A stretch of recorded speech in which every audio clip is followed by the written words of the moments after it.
In studio, we do have Winfred Muthina. She is a counseling psychologist. And the conversation today is, why are we seeing a rise in divorce cases?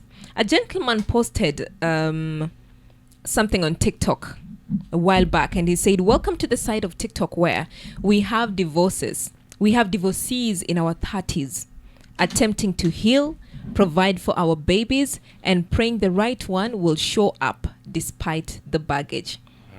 Winnie, we are seeing a rise in divorce cases. Why are we seeing this? Thank you so much. Yeah. First, divorce is on rise. Yeah. In all the countries currently. And the divorce is on rise because, number one, there is lack of commitment. We have a lot of men who are mama's boys. And they have been used for mama to provide and daddy. And when they get married, they are also expecting the wife to give everything. And that one cannot happen in the 20th century. So that is the major thing, among other things that are really eating us. I'm going to let that sink in. We have a lot of mama's boys. And they're used to being taken care of. And by their mamas. And so now they want the women to also take care of them. They also want the women to take care of them, to give them everything. To get the conjugal right, to be paid houses for them, and everything. Even you buy maybe car for them, you cook for them. Make sure you take the dishes from the table for them, and wipe the table for them. And if possible, you wash them. So this one, it's not possible. Yeah. Salim, what do you have to say? Umekuja sana. So when you say there's no commitment, there is no commitment. Does this commitment mean I get into a relationship and when there's a hardship, when things are not going, tukishamaliza ile honeymoon phase, naona ni kama I cannot keep up with the problems in this relationship? Is that where the commitment come in, where I cannot withstand the hurdles? So most of the time what usually happens, for example, maybe let us imagine that one partner is being committed. He has maybe given more than 100% in that marriage. And the other partner doesn't care whether we have food on the table or not. Maybe they find food on the table, they don't even ask where the food has come from. They just eat and ask whether there is more. So that lack of commitment, especially on the side of the women are not the providers, they are homemakers. So if you step up as a woman and you become a provider, and the person who is supposed to provide is not even committed, is not even caring, you are going to be weared out emotionally. And when you are weared out emotionally, you are going to reach in a point whereby you cannot do it anymore. And at that time, it is when divorce comes in. Someone thinks of, why should I stay here? Why should I give 200%? I can even do 200% when I'm alone. Instead of having a baggage, someone who is just entitled to things that they are not entitled to. Dr. Sam said, while he was here, Dr. Sam said that the woman is empowered and the man is not empowered. It should be over-empowered. No, but Dr. Sam said that the woman is empowered, like the man is not empowered. So when you put these two together, there will be an imbalance in the family setup. That is also very key. Why? Personally, I work so much with the NGOs. I've done so many programs whereby we are focusing on a girl child. Who will marry this girl child? It is not easy to live with an empowered woman when you are not. You repeat that?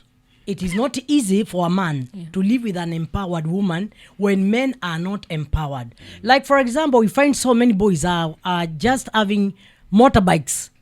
And when they finish class 8, they can maneuver their way. They get 20,000, then they go to the tuk-tuk company. They give that 20,000, then they will be paying weekly the money that they are going to get. So you find this boy, the only thing he knows, it is after class 8, I can get some few coins here and there. And now here comes a lady who has a degree or a master's, a lady who is empowered, a lady who knows her rights. Right.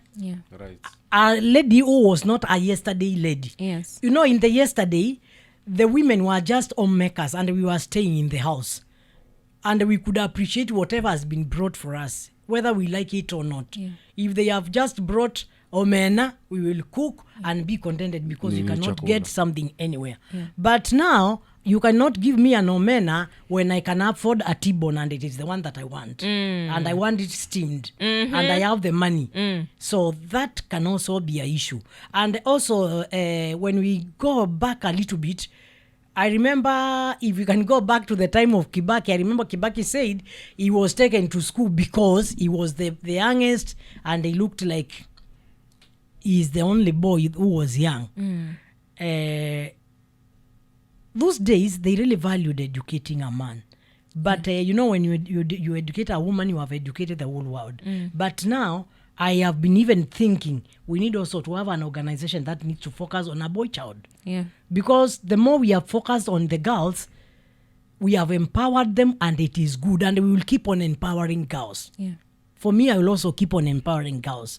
But remember, I'm a mother of boys. Yeah. What about these boys? What about you Who boys? will marry them? Yeah. And during the marriage, how are they going to relate?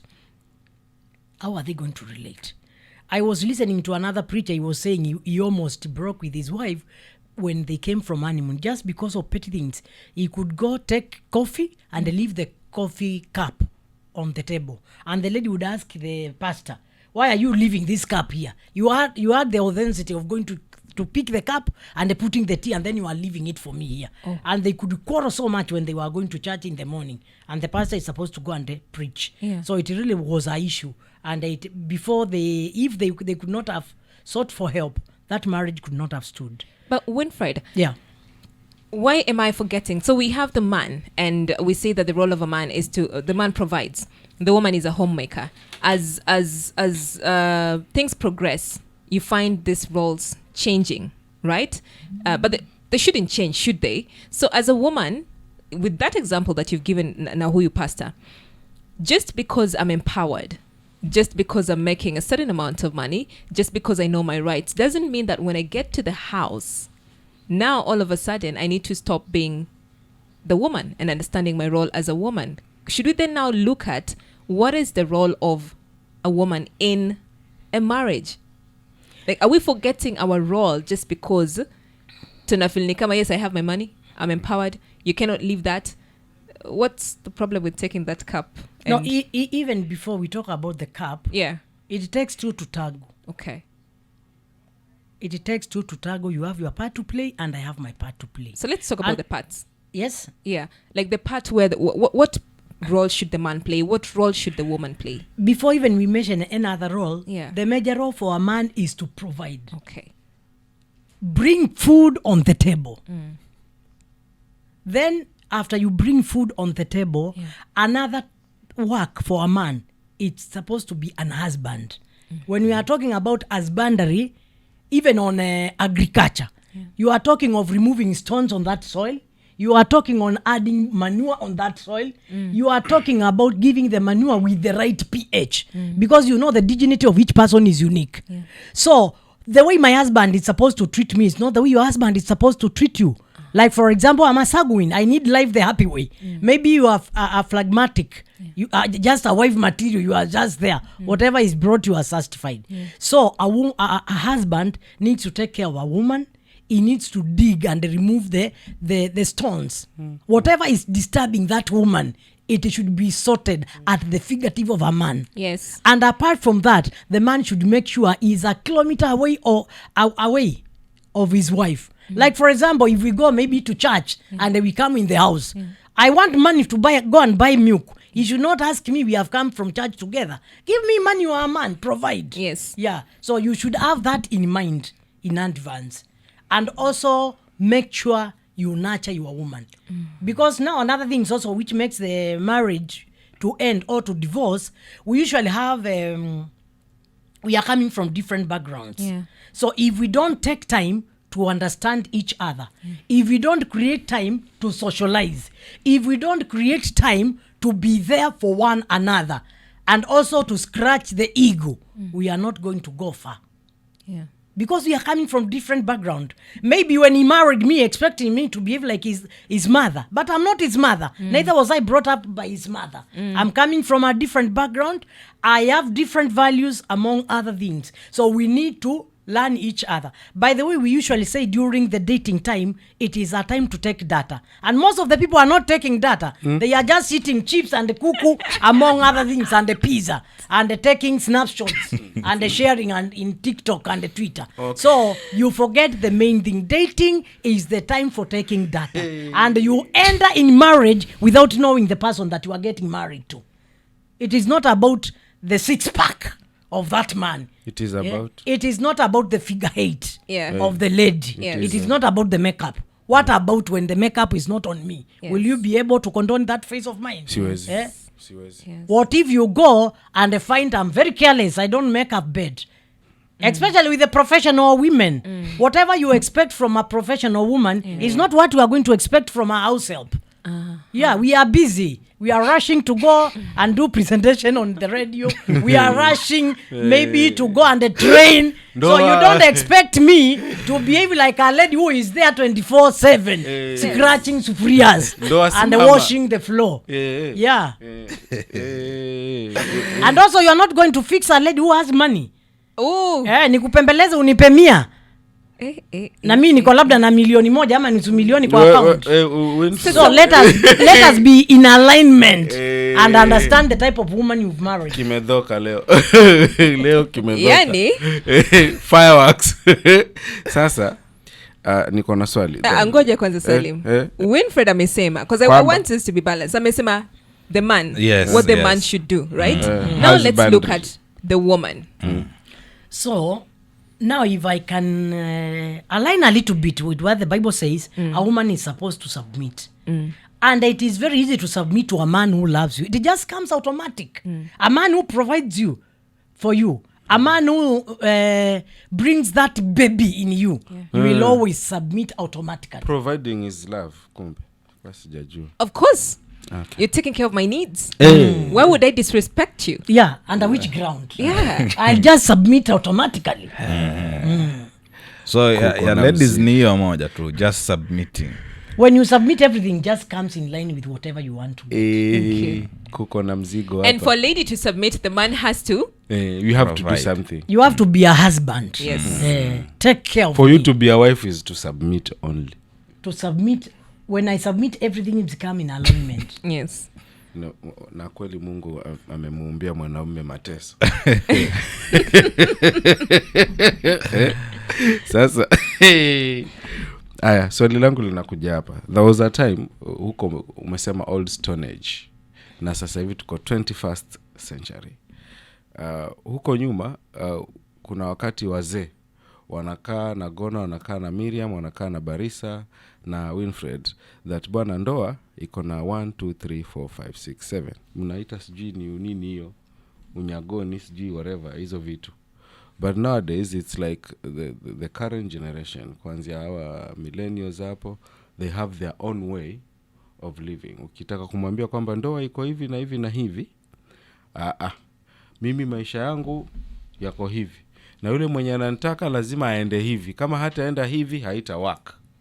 So could that pia nayo inachangia that most of wale wenye najua hata wale wazee watu wameona kitambo pia ndoa zinavunjika sahi, na sijui hapo ni nini utatuambia, but mostly hizi ndoa za watoto wadogo ni kwamba wao wanaishi maisha yao kileo, hakuna ufahamu wa ndoa vile inavyotakana kuwa. Could that pia inachangia? So generally it could be us the parents.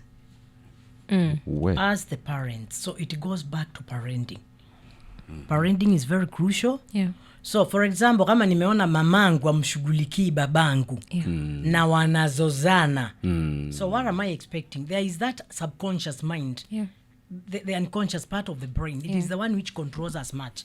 That's why you see when people are advertising like for the big cars, you are going to see them, they have a man with a big car down, and on top they have a very small figure of a woman, a figure 8 woman. So they are priming your brain. When you will go to buy a car, you are not going to buy that car because you want it. You are going to buy that car because of the woman you saw there. So they are playing with your brain. So the same thing, parenting is really very crucial. most of the parents have been too busy because of the hard economical time. You find that dad is working, mom is working. So who is parenting the kids? Who is bringing up the kids? The nun. It is the nun, the house help. And most of the house help, you find that they are bitter because maybe they dropped out of the school. You also don't treat them well, and you are expecting them to bring out the child. And most of them also, they will just surrender their duties also to the television. So they put a lot of channels to the kids, they watch, so that the kids may not disturb them as they work. So you find that parenting has been done by a nun and the television. And there are so many programs, even some are very crazy. That's true. Yeah, we have some even the cartoons which are bringing out the issue of gazing, and the parents are not even aware. And I'm not going to mention the stations for security purposes. But we have that. So those things are really bringing issues. And also the exposure that we are having, it also depends. Tukianza ulitaja kwamba most men are not committed, but is this commitment supposed to be done by the men only? Because kuna some instances ambazo man is providing, but maybe to some extent pengine tunasema kuna a lot of comparisons. Maybe the lady anaona mwenzake kule amenunuliwa gari, amefanyiwa hivi, but ile provision, the basic provisions inafanyika. Don't you think kwamba pia the ladies have a sort of commitment from their end? When it comes to commitment, it is two-way traffic. You don't expect me, for example, I'm a married lady. You don't expect me to be having a house help who will go even in my bedroom, bring socks for my husband, I make my bed. So sometimes also we have some women who are not committed at all in their marriage. They are just there because they have money. So commitment is two-way traffic, and everybody must be committed. And let me tell you something, for marriage to work, there must be compromise. You have to let some things go. And my marriage cannot be like your marriage. So if your husband has brought you V8 and mine cannot afford a piki, so I chose the one who cannot afford piki. So let us leave. Let him carry me with the bike, because that is maybe what we can afford. I'm a wheelbarrow. Na heri shetani unamjua kuliko malaika ambaye hujamuona.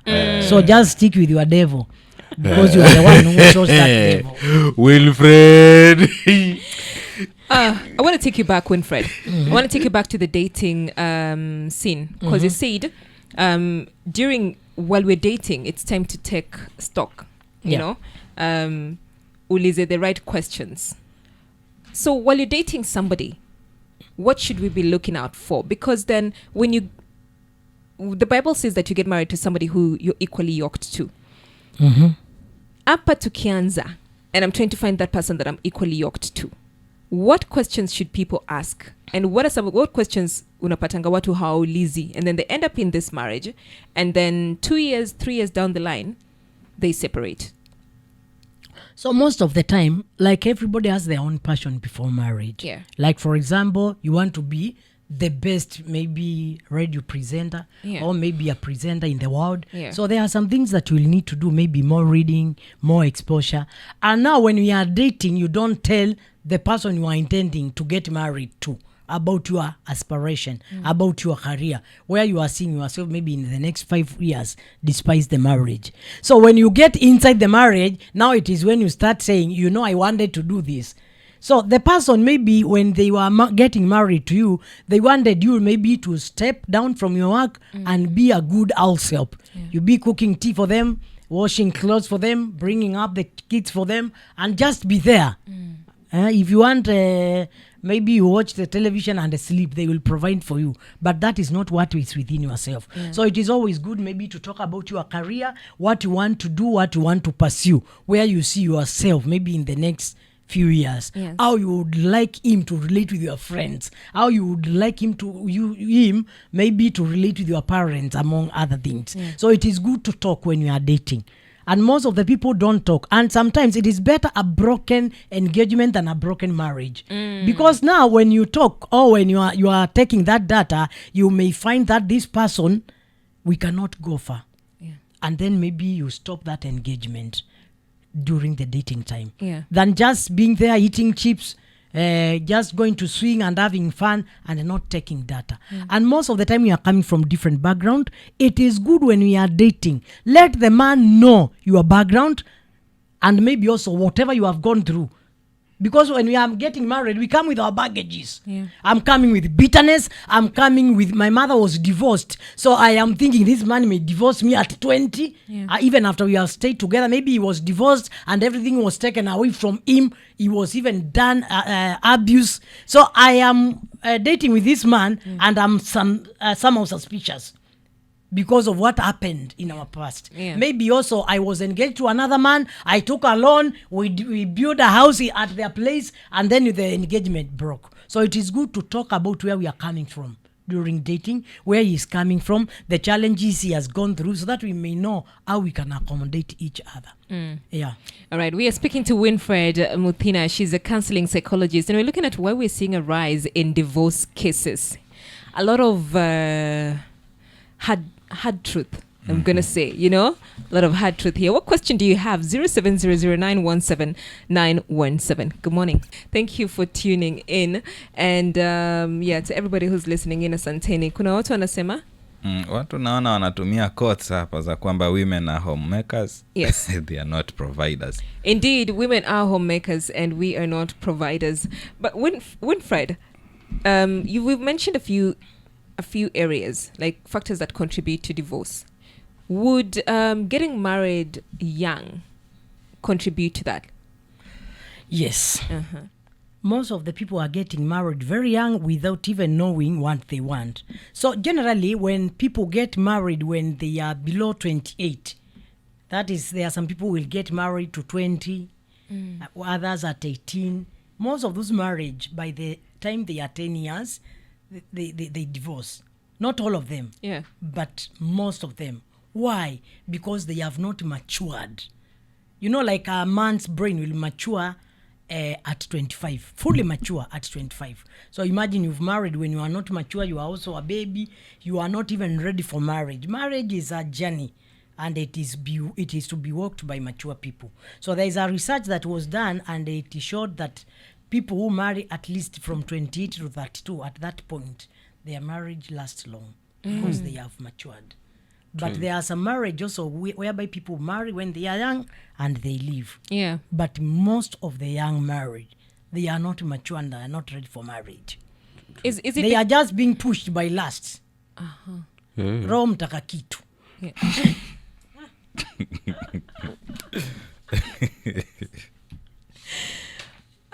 Okay.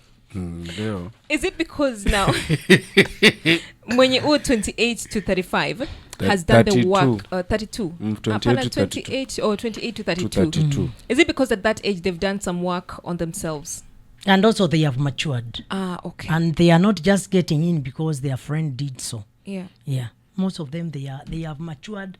I've told you a human brain will grow fully at 25. So at least for a man to be 25 and above, they are having their own brains. They are not being pushed by what they are feeling or the hormonal imbalances. What are the factors? What other factors do we have that make people divorce? We have infidelity issue. Mipango ya kando. Those ones are really destroying marriage. Imagine now you've been married by your partner and you find that you maybe you even stayed in church until death does us part. And within no time you find that there is a side chick who maybe have been using bike to go to work, and that side chick, my husband has bought a car for the side chick. The side chick has so much from my husband, who always claims to be having nothing, and they just said he is just sacrificing all. So infidelity most of the time destroys a lot of marriage.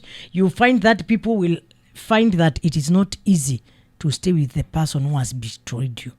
And or you find that your husband has given birth with your house help. That one is too much. It is like they are joking with you. It's disrespectful. Disrespectful. Or neighbor or workmate. You find that maybe your husband leaves work from 5 and they always come by 10 kazi imekuwa nyingi. Kume ameenda out na the presenter who they do program with wamekuwa tu hapa Bururu mwakikunywa chai ya 200 na kule nyumbani tumekunywa chai rangi. That one cannot be shots fired. Lakini pia hii iko pande zote kwa sababu pia women nowadays pia wamebobea sana katika hizi mipango za kando. So you will find that some women maybe, you know, when men hedge, sometimes wanapoteza nguvu za kiume. The libido goes down.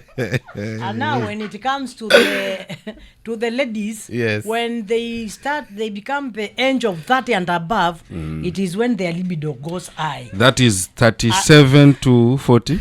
No, I'm saying ladies from 30 to even 80, their libido is very high.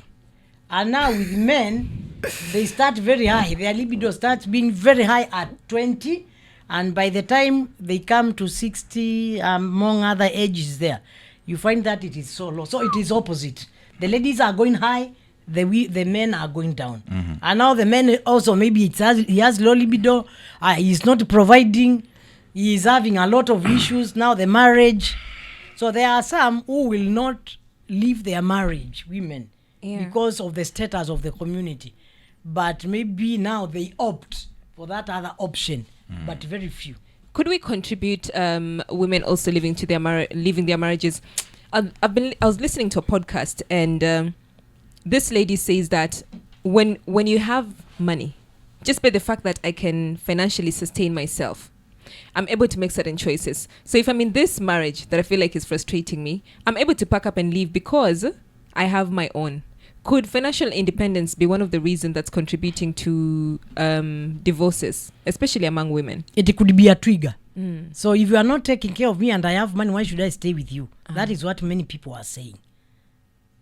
Because now, like for example, when we said, you find that there is negligence in marriage. Maybe a man is not providing and a woman has money.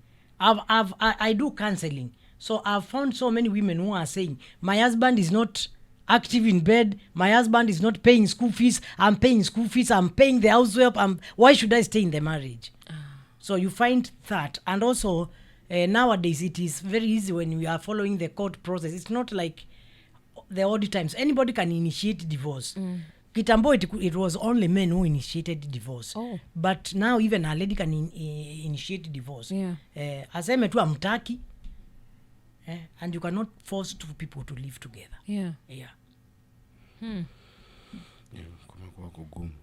Then also lack of emotional and physical intimacy.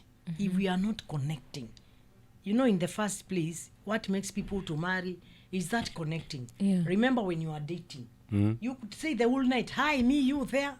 You are not even speaking something that is important, but you are just there connecting, building that web. Hi.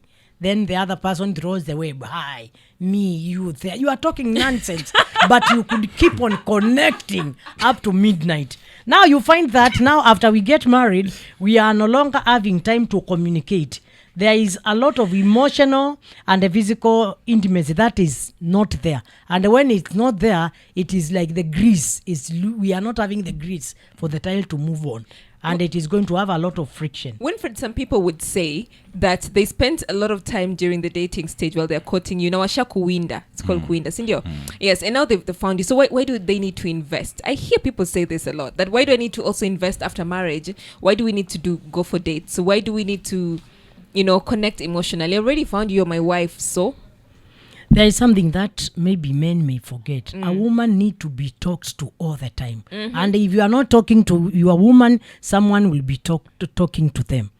And that is now the women. They need to be told you are smart, you are looking nice. I like that dress. Even if that dress was bought 20 years back. You need to tell them when it is they are put it on, they are nice. So most of the time you find that most of the men are not telling their women that they are nice. And they used to tell them like that.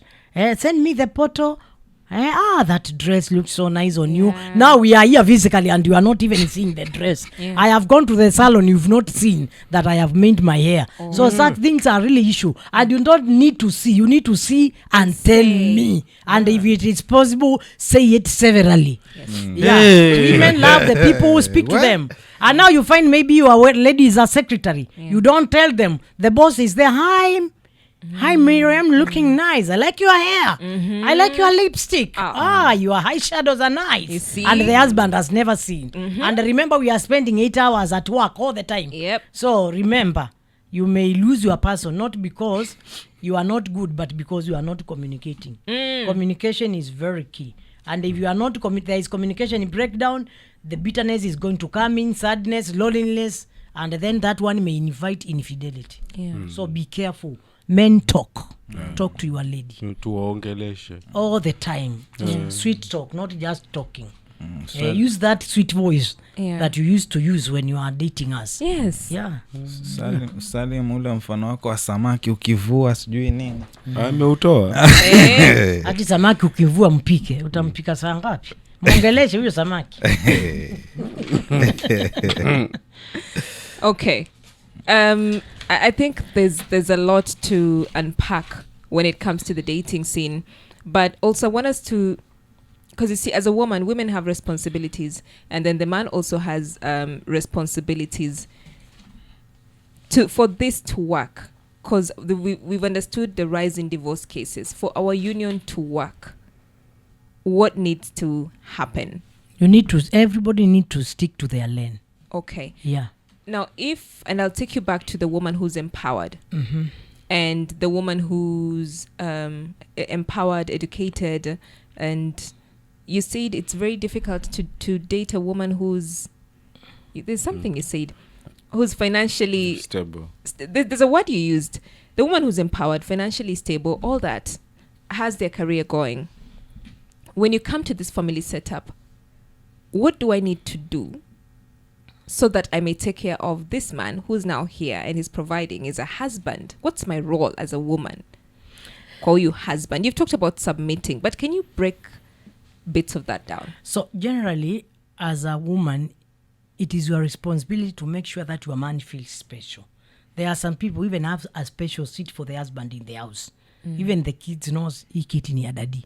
So he needs to feel special, and you are the one who is going to make him special to the children, to the neighbors, and to the every person. You need also to prepare maybe his breakfast. You wake up, you prepare his breakfast for him. You take together and maybe have a little bit chat here and there before you leave. Then something else, most of the time we are busy, but we are not busy 24/7. Maybe you can be, if you come from work very late every day, maybe on Saturday you are not that busy. Let them eat a food that has been cooked by their mom, by their dear wife. And don't just cook like the house help. Cook a special meal. If you don't know how to cook, make sure you join some catering classes, or you can teach yourself how to cook online. Tell them. Make sure that the bedroom is tight, it is neat for your man. And for yourself. If it is bed sheet, change the bed sheet. Make sure they are nice. The light, they are looking nice. You can put maybe even light blue lightening in your room. Let the room be nice. And then after that, make sure sometimes if your man is not the one who talks, try to initiate those conversation. Talk to them. And make sure you have time together. Most of the women, when we give birth, we focus so much on the children. And the men feel very bad. You are throwing up the kid. Yes, mama. So the men, they are also expecting the moment you put down the kid, umchukue pia yeye umurushe daddy. But most of the time we forget them. So let us also spoil them as they do it back to us. Because sometimes you remember when we are dating, we could cuddle each other. Anakuangalia makucha, anakuambia vile makucha yako ni mazuri. Siku hizi hata ukabandika haoni. Sasa hiyo ni nini sasa? So muonyeshe, muulize hii makucha waionaje, maana and speak your heart, because sometimes we don't speak and we expect them to know everything about what we need. So communication on our side, that side needs also to crop up, because you are not married by he was not a husband when he was marrying you. He was just a boy who wanted a partner. So make him the husband you want him to be. And let him also make you the wife of his choice. He married a girl. Yeah. Asifikiria ameoa mamake hapa anajua kupika, anajua hujawahi olewa. Saa hii ndio mmeoana. Yes. Tufundishane hii maneno. Tufundishe huko kwenu kupika, ukija huko wajua kupika. Tufundishane. Nikija najua kupika, labda wewe wapenda muogo wa nazi na kwetu hakuna nazi. Yes. Sasa nani alinifundisha kwetu kupika nazi? Thank you. Na nitajuaje pia kama wapenda muogo wa nazi? Haya, umeleta nazi, pia sijawahi kuna nazi. Si unifundishe kukuna na kutengeza tui.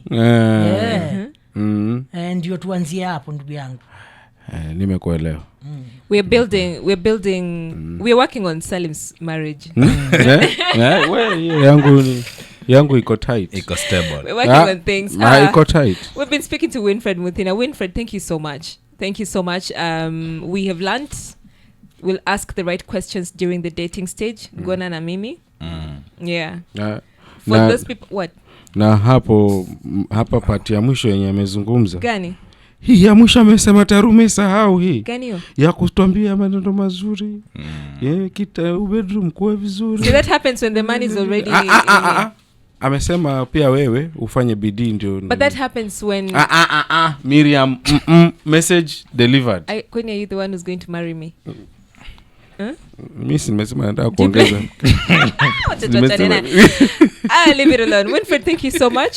I think those people who are married wameelewa to fix things in their union, the things that they're not doing right. And for those people who are thinking of getting into the union itself, because I love love and I love marriage, and I think it's amazing, right? Wow. We'll ask the right questions so that the right partner pia ajonge. From us to you, we say bye. Makanaki yako tayari na watu wake wa kick off all the way from to 11